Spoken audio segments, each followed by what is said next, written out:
میرے نبی پاک علیہ الصلوۃ والسلام نے جانور سے اس کے بچوں کو جدا کرنے سے منع فرمایا۔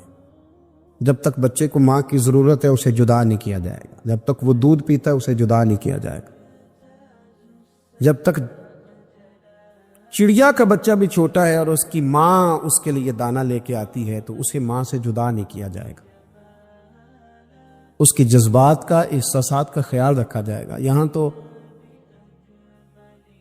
میرے دیہاتوں کے جو بڑے سمجھدار قسم کے سمجھدار چودھری قسم کے لوگ ہیں، ان کا بھی جب بہو سے اختلاف ہوتا ہے تو کہتے ہیں اس کے بچے رکھ لو،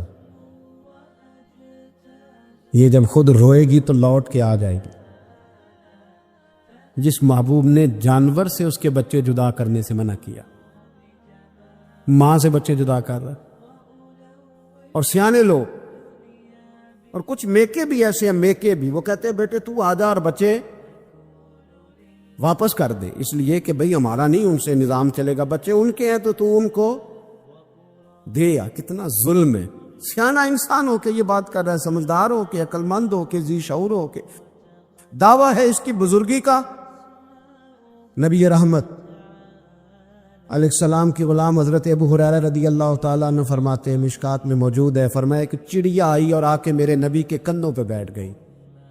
جانے اس چڑیا نے کیا کہا کہ محبوب کی آنکھوں میں آنسو آ گئے، حضور روئے اور فٹافٹ حضور اٹھے، فرمایا کون اس کے بچے اٹھا کے لایا ہے؟ کس نے اس کے بچے اٹھائے؟ کون ہے؟ جلدی بتاؤ۔ حضرت ابو ہریرہ کہتے ہیں کہ صحابی ہے کہ یا رسول اللہ مجھے ذرا پسند آ گئے تھے تو میں اٹھا لایا ہوں۔ حضور نے فرمایا اسے واپس کر دے، ورنہ یہ ایک میری بارگاہ میں شکایت کر رہی ہے تو قیامت میں بھی تیری شکایت کرے، اور جا وہیں رکھ کے آ جہاں سے تو اٹھا کر کے لایا تھا۔ میرے دوستو، دین اتنے اعلیٰ حقوق بیان کرے جانوروں کے اور انسان اس سے آگے بڑھ کے انسانوں کے ساتھ سلوک کرے۔ اور یہ بھی یاد رکھ لے کہ شکار ضرورت کے لیے کھیلنا جائز ہے، شوق کے لیے کھیلنا جائز نہیں ہے۔ آپ شوق کے لیے جانور مار کے گھر آ گئے، شوق کے لیے جانور مارا اور گھر آ گئے۔ معاذ اللہ تعالیٰ ایسے بھی شہزادے ہیں سیاستدانوں کے، سیٹھوں کے، نوابوں کے، جو کہتے ہیں کہ ابھی وہ کوئی کھانے کے لیے تھوڑی شکار کر رہا ہے، وہ تو نشانہ پکا کر رہا ہے اپنا۔ معاذ اللہ نشانہ سمجھ کے جانور کو مارا جائے گا۔ اور یہاں تک باتیں سننے میں ملتی ہیں کہ جانور باندھا جاتا ہے، اس پہ نشانہ کیا جاتا ہے۔ رسول پاک علیہ السلام نے لعنت فرمائی ایسے شخص پر جو بندھے جانور پر نشانہ لگاتا ہے۔ یہ ہمارے شوق ہیں، یہ بڑائی کی علامت ہے۔ چار پیسے آیا تو لوگوں نے یہ شوق پال لیے، اور بے دریغ جانوروں پر لوگ بندوقیں اٹھائے گھومتے ہیں۔ حضرت محی الدین ابن عربی کہا کرتے ہیں جس کو پورا ہفتہ ہو گیا نا، وہ طریقت کا مسافر بھی۔ جاگ رہے ہیں آپ حضرات؟ کہتے تھے جس کو پورا ہفتہ ہو گیا نا طریقت کا مسافر بھی ہے، پر اللہ رسول کی یاد میں رویا نہیں۔ فرماتے تھے مجھے تو اس کے ایمان پر شک ہونے لگ گئے کہ 8 دن ہو گئے، اسے خیال ہی نہیں آیا۔ حضرت عمر میدان میں جس شخص کے کبھی پاؤں نہیں لڑکھڑائے، اللہ رسول کی بات آتی تھی تو دریا بہتے تھے آنسو۔ یہاں حال ہی کوئی نہیں، خشک خوش جملے اور جناب موٹے موٹے تراشے ہوئے فکرے اور لفظوں کی ہیرا پھیری، اس کے علاوہ کوئی چیز نظر ہی نہیں آتی۔ حضرت عمر رونے لگے، آخری وقت ہے، تڑپ رہے ہیں، آنسو بہہ رہے۔ حضرت عبداللہ ابن مسعود آ گئے، انہوں نے کہا عمر تیری ہجرت بھی بڑی باکمال تھی، تیرا اسلام قبول کرنا بھی بڑا ہی باکمال تھا، حضور بھی تجھ سے ہمیشہ راضی رہے۔ عمر تو روتا کیوں ہے یار؟ بات تو یہ ہے کہ جب تو نے خلافت سنبھالی تو پھر تیرے طریقے بھی باکمال ہی تھے، اور جب تو میدان میں اترتا تو پھر بھی تیرے معاملات باکمال تھے، اور جب تو مال غنیمت بانٹتا تھا پھر بھی تو باکمال۔ یار ہر موقع پہ تو باکمال تھا تو جاتے دفعہ روتا کیوں ہے؟ ان کا استغفار دیکھو، ان کی توبہ دیکھو۔ حضرت عمر پھر رو پڑے، کہنے لگے عبداللہ لوگوں کو میری نیکیوں کا پتہ ہے، گناہوں کا تو نہیں نا پتہ۔ وہ تو میں جانتا ہوں یا میرا مالک جانتا ہے نا، نیکیاں تو سب کے سامنے، پر من آنم کے من دانم، جو اندر چھپے ہوئے گناہوں کے ڈھیر ہیں وہ تو میں جانتا ہوں۔ تو نے میرے کلمہ پڑھنے سے لے کر میری حکومت تک میری ساری نیکیاں گنوائی ہیں، اب دعا کر میرے لیے کہ رب میری نیکیاں اور بدیاں برابر برابر کر دے، مجھے درجہ نہیں چاہیے، بس اللہ مجھے معاف کر دے۔ درجوں کی ضرورت نہیں ہے، یہاں تو لوگ درجات لے کے بیٹھے۔ حافظ کہتا ہے کہ میں جتنے آیتیں ہوں گی اتنے میرے درجے بلند ہوں گے، پہلے درجوں والا کام تو کوئی کرنا۔ مولانا کہتے ہیں کہ نور کے ممبر پہ بیٹھوں گا، بھائی پہلے بتا نور کے ممبر کی طرف تیرا سفر بھی جاری ہے کہ نہیں؟ تاجر کہتا ہے کہ میں سخاوت کروں گا تو حضرت عثمان کے ساتھ جگہ ملے گی، پر حضرت عثمان کی سخاوت اور اپنی سخاوت کا فرق بھی دیکھ۔ مجاہد کہتا ہے کہ میں نبی پاک کے جہاد والے صحابہ کی پشت پہ رہوں گا تو پہلے اپنے کام تو دیکھ، اور جب ساری باتیں سمجھ میں نہ آئے تو پھر اللہ کی بارگاہ میں استغفار کا، پھر بیٹھ۔ بڑے لوگ استغفار کرتے، معافی چاہتے، اور یہ استغفار پھر اتنا کرم کرتا، اتنی آسانی کرتا، اس قدر بہتری کرتا کہ وہ مانگ تو اپنے گناہوں کی معافی رہے ہوتے تھے اور اللہ رحمتوں کے دروازے کھول دیتا تھا۔ اللہ ان پر کرم کے، ایک ہوتا ہے خوف، ایک ہوتی ہے خشیت۔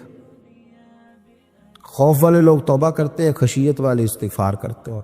ایک ہوتا ہے خوف، ایک ہوتی ہے خشیت والے استغفار کرتے ہیں۔ نبی کریم علیہ السلام نے فرمایا میں دن میں 100 مرتبہ استغفار کرتا، دن میں۔ توبہ والا کہتا ہے کہ میں بھول گیا تھا، مجھے معافی مل جائے، اور خشیت والا کہتا ہے میرا یار ناراض نہ ہو جائے، وہ استغفار ہی کرتا رہتا ہے، وہ معافی ماں۔ حضرت رومی نے مثال دی ہے، فرماتے ایک عورت تھی تو بھیک مانگا کرتی تھی، ایک دن بادشاہ کے دروازے پہ بھیک مانگنے گئی تو بادشاہ کو پسند آ گئی، اس نے نکاح کر لیا۔ 20 کنیزائیں اس بی بی کے پاس تھی خدمت کرنے کے لیے، روٹی دینے کے لیے، کپڑا دینے کے لیے، لیکن وہ ہر وقت روتی رہتی تھی، ہر وقت روتی۔ ایک سمجھدار کنیز کہنے لگی کہ ملکہ اب تیرا درجہ بہت بڑا ہے، تو ہر وقت روتی رہتی ہے، معافی مانگتی رہتی ہے ہر وقت، کون سی ایسی نعمت ہے جو تیرے پاس نہیں؟ تو وہ کہنے لگی اس لیے تو روتی ہوں۔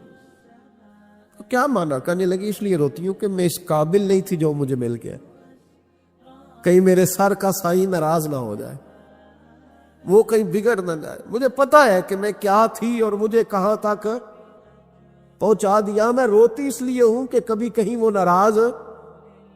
حضرت عمر اس لیے روتے تھے کہ کہیں مصطفیٰ ناراض نہ ہو جائے، حضرت ابو بکر اس لیے تڑپتے تھے کہ کہیں اللہ کا فضل روٹھ نہ جائے۔ یہ جو مولا علی اپنے کمرے میں بیٹھ کے زور زور سے استغفار پڑھتے، تو اس لیے نہیں کہ بڑے پاپ تھے جن کی معاذ اللہ معافی مانگتے تھے، اس لیے کہ رب رسول کہیں ناراض نہ ہو۔ خشیت تھی کہ جہاں ہم پہنچے ہوئے کہیں وہاں سے واپس۔ استغفار بندے کی اللہ سے صلح کرا دیتا ہے، بندے کی رب سے صلح ہو جاتی ہے جب استغفار۔ دیکھیں نا، بڑی سادی سی بات ہے کہ دو بھائی ناراض ہو تو بڑا کہتا ہے اس نے میری بے ادبی بڑی کی، تو چھوٹا اگر پاس آ جائے اور پیر پکڑ لے کر چل یار معاف کر دے، تیرا بھائی نہیں۔ پتہ کیا ہوتا ہے؟ صرف معافی نہیں ملتی، ہاں صرف معافی نہیں، چھوٹے نے بے ادبی کر دی، بڑے کو تکلیف ہوئی، بات جب آگے بڑھی نا تو بڑے نے شکوہ کیا، جب لوگوں نے چھوٹے کو سمجھایا تو چھوٹا جب معافی مانگتا، ادھر دیکھو میری طرف، جب چھوٹا معافی مانگتا ہے نا اٹھ کے جاتا ہے اور بڑے کے پیر پکڑتا تو میرا معاف نہیں کرتا، بڑا رو بھی پڑتا ہے، بڑا رو بھی پڑتا ہے، اور وہ کہتا ہے کہ وہ میں اور تم اماں کے پاس اکٹھے بیٹھتے، ایک باپ کی موٹر سائیکل پہ اکٹھے بیٹھتے، تو تیرا اور میرا رشتہ اتیار تو نے یہ کیوں؟ وہ جو آنسو نکلتے ہیں نا، وہ درد ہوتا ہے، وہ کیف ہوتا ہے، وہ سوز ہوتا ہے، وہ لذت ہوتی ہے، وہ پیار ہوتا ہے۔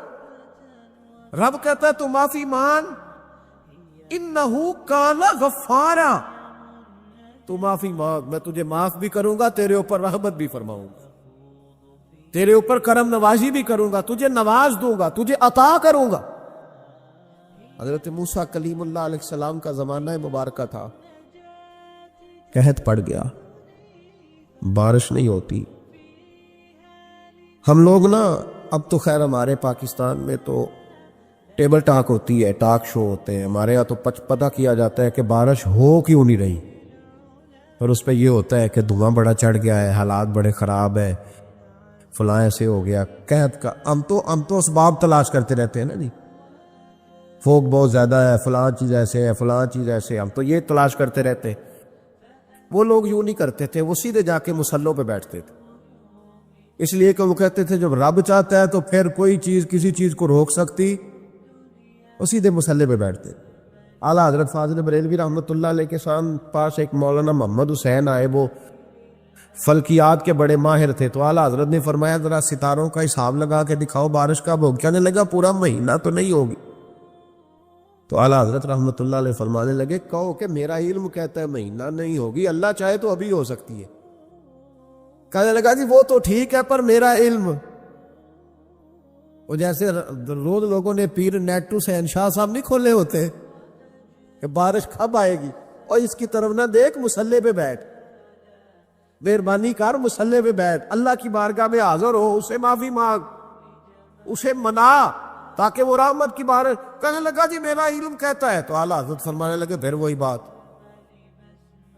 تو کہ اللہ چاہے تو بارش ابھی۔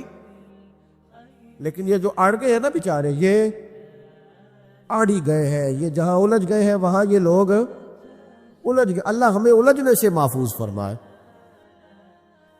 اعلیٰ حضرت اٹھے تو فرمایا ٹائم کیا ہوا ہے گھڑی پہ؟ کہنے لگا جی 12۔ تو اعلیٰ حضرت نے گھڑی گھمائی، اب کیا بج گیا؟ کہنے لگا 4 بج گئے۔ فرمانے لگے بج گئے نا 4؟ کہنے لگا جی آپ نے گھڑی گھما جو دی ہے۔ فرمانے لگے اللہ بھی جب چاہے تو ستارے گھما دیتا ہے، اللہ بھی ستارے گھما دیتا ہے بارش۔ کہنے لگا جی وہ تو ٹھیک ہے پر مہینہ نہیں ہو سکتی۔ اڑا ہوا بندہ، اس کا کوئی علاج ہے؟ جو اڑ جو جائے اس کے لیے قرآن کہتا ہے وَإِذَا خَاطَبَهُمُ الْجَاهِلُونَ قَالُوا سَلَامًا، اسے سلوٹ کرو دور سے، اسے کو تو جان اور تیرا۔ کہنے لگا جی ہو نہیں سکتی پورا مہینہ۔ فرمانے لگے یار تو جا اپنا کام کر۔ وہ شخص کہتا ہے میں نے دروازہ کھولا اعلیٰ حضرت کا، کمرے سے باہر نکلا تو تیز بارش ہو رہی، واپس آیا تو میں نے کہا احمد رضا یہ عقیدہ کہاں سے لیا ہے؟ فرمایا دروازہ مصطفیٰ سے لیا ہے صلی اللہ علیہ وسلم۔ تو یار